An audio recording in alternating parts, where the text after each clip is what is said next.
Hello, it's Steve again, and now I'm showing you where I have mounted my 240 volt electric hookup cable.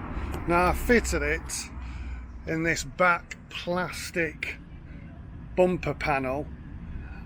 There's a bit of a gap behind there. All these nuts and bolts need to come out from there.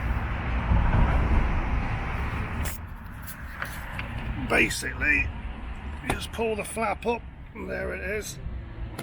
There's the electric hookup cable. Let's see if I can do this one-handed, but it's very, very difficult with one hand. Try and keep it in centre, and there we go, we're in. So there. It's a bit difficult to show you but that's pretty much where it is. This actual socket is not waterproof in any way, shape or form, so I've had to use Gorilla Tape to seal up as best I can all the gaps behind it.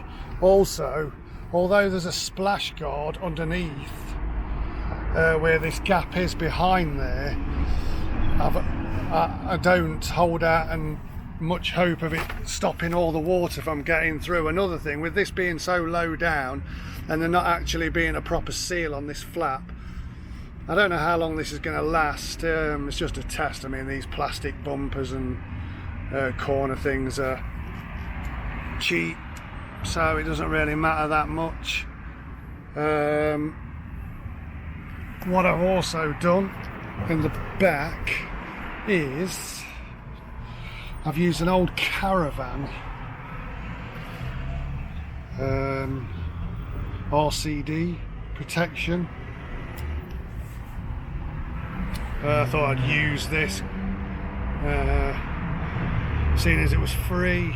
Comes up from under there's an actual grommet behind this fog light panel, this bumper panel. When you've took it off, there's an actual grommet that will take you straight into there and allow you to put it into your cupboard or whatever. I'm just gonna have it screwed to the back of this cupboard. Yeah, the cable goes through to the front.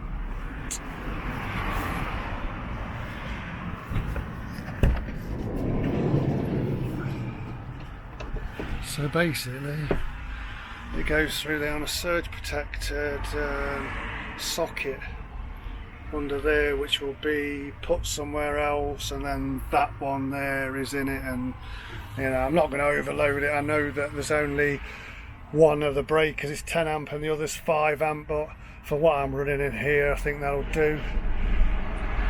But yeah, that's where I've put mine, and if you want to put yours there, on your own head be it. Catch you next time.